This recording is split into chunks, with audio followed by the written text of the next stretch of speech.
Hello, my name is Matthew, and I'd like to talk to you about Lucian. I just read A True History, and I do not want to talk to you about The Praise of Folly by Erasmus. And I bring this up because I like to think about like reading rabbit holes in the sense that um, I love reading a book and finding that the author had an inspiration from um, a previous author and then a previous author, and kind of going down these rabbit holes. And for the past few months, I've felt like on and off, I've had a really great um, rabbit hole journey. Um, Reading The Count of Monte Cristo, and then um, The Mysteries of Paris, and Les Miserables, and then Gargantua and Pantagruel.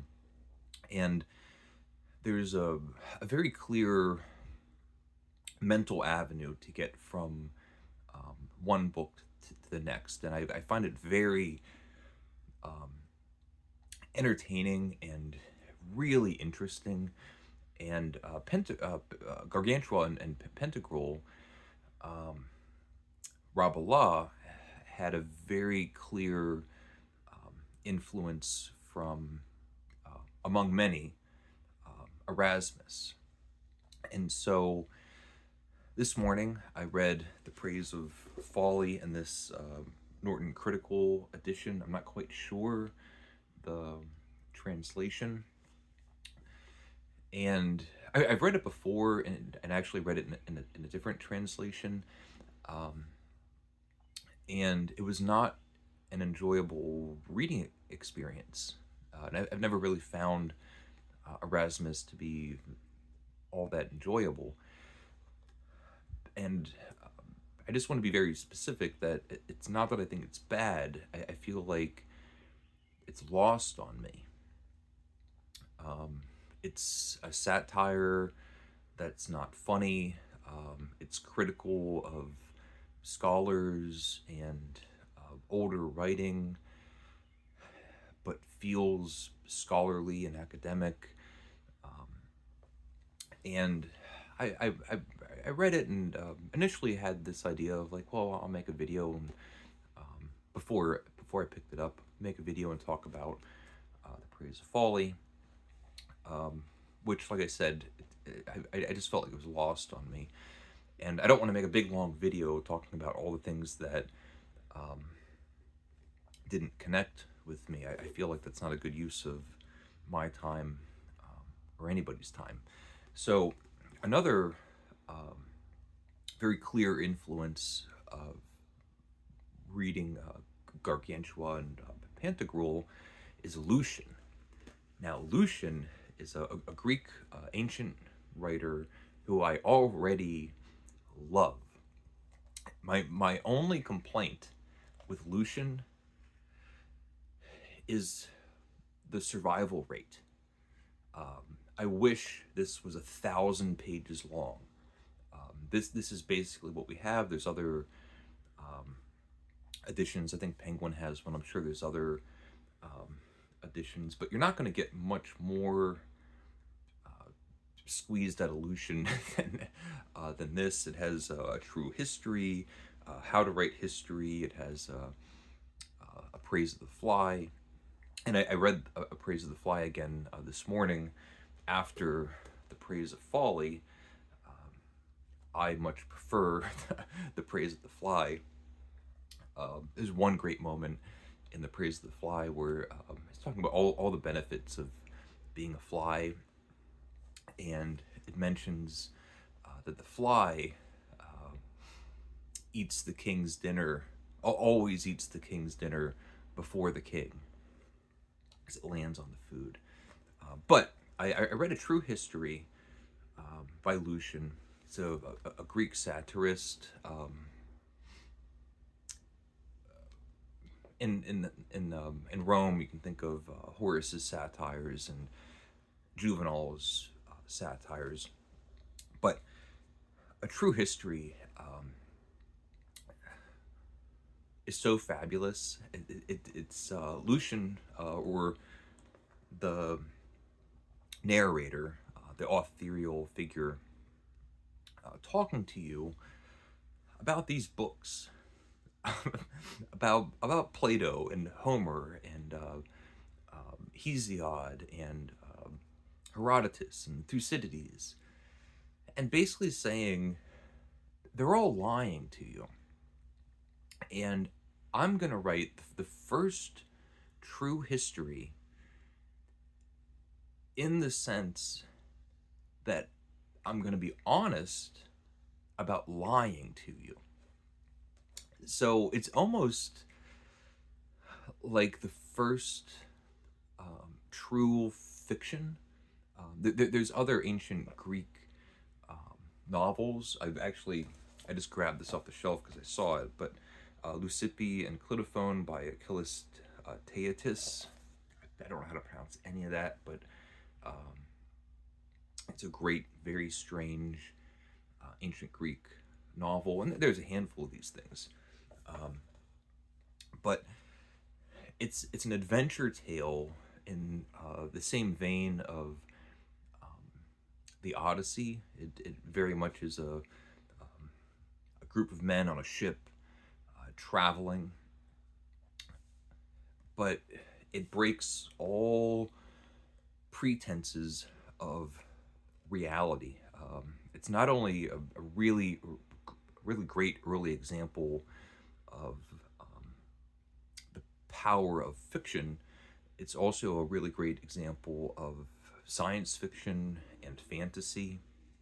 The ship gets swept up and is floating through the skies, lands on the moon. There's a war between there's a battle raging between the armies of the moon and the sun.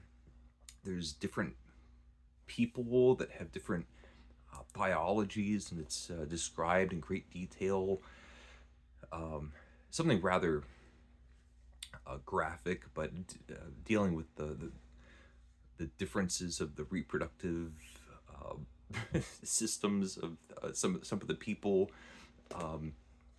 There's a race of people where they pluck out, and I apologize, but they pluck out a testicle that they plant in the ground that grows a tree, and then people emerge out of the tree. Eyeballs that can be pulled out, and very rich people have a great supply of eyeballs. And the ship and these people, Lucian, they leave that adventure, and they have several other adventures. They get swallowed up by a whale, and they escape from that. They go to another island, and they meet all of the mythological and historical figures of the time. So Lucian, or the main character, actually meets Homer and actually meets Odysseus, and he asks Homer questions about where actually are you from? Odysseus at some point slips him a letter because he famously, obviously, Odysseus arrived back to meet Penelope, but he left Calypso. So Odysseus comes over to Lucian, I'll say, and hands him a letter because he's going to go back on his way. And he's slipping him a letter to say, hey, can you take this letter to Calypso? And Lucian makes his way to Calypso's island with the letter. And there's other adventures. So fun. And I think I mentioned in Gargantua and Rabola,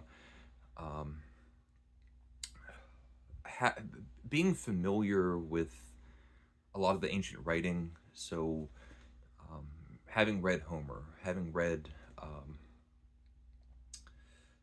the Bible, with somebody being swallowed by a whale, and reading Herodotus and Plato and whatever, it makes it just so much more fun. Like, you're in on the party. Um, and by contrast, The Praise of Folly by Erasmus, it has so many allusions. It's a very referential essay, and all that fun and enthusiasm that I find in Lucian and a lot of books, just kind of makes. I was reading Erasmus this morning, and it's like, yeah, I understand that reference or whatever, but it's long. Um, the Praise of Folly, I think, is like maybe 80 pages or 100 pages.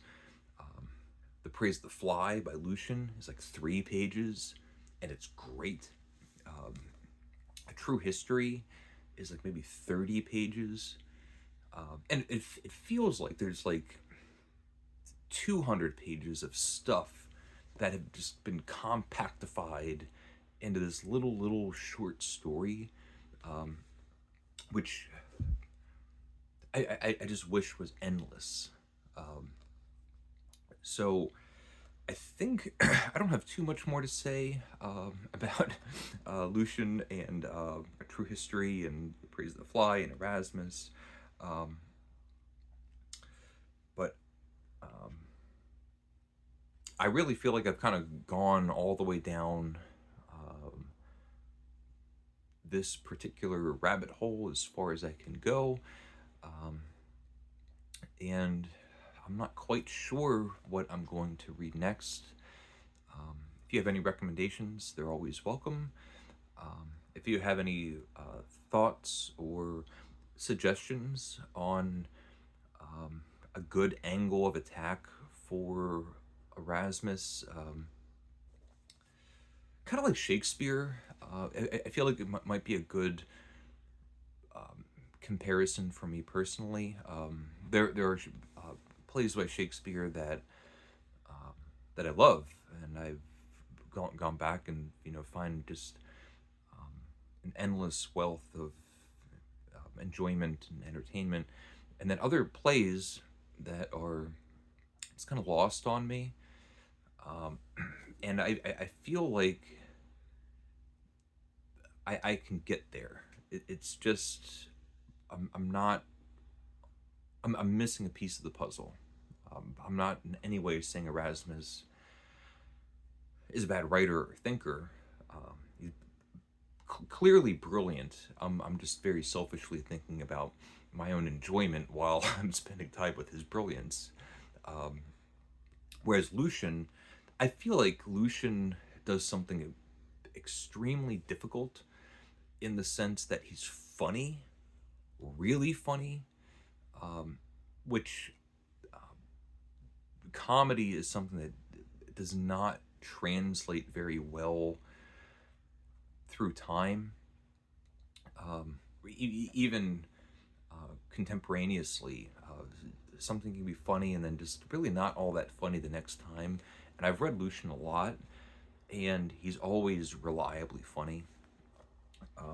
The last thing I'll say, maybe in defense of Erasmus, the one praise I can say of Erasmus, there was one moment that I had a really good chuckle, and I can't remember what he was talking about, but it was basically Cupid, and how Cupid is always getting these lovers together.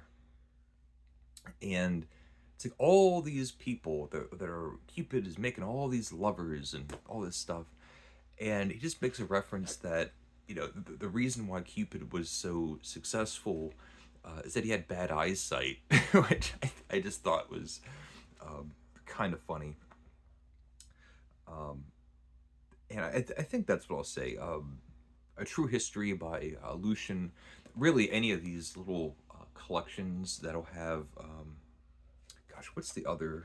It's the courtesan, the dialogue of the courtesans, the praise of the fly, Timon the misanthrope. Um, there's a handful of things in here, but it's really welcome, entertaining company. Um, like the satirists in Rome, so Horace and Juvenal. If you haven't read Lucian and you like Horace and Juvenal, um, I, it's a clear winner. So those are some of my thoughts on Lucian, Erasmus, among other things. So thank you for watching. Please leave a comment if you would like. Thank you and take care. Bye.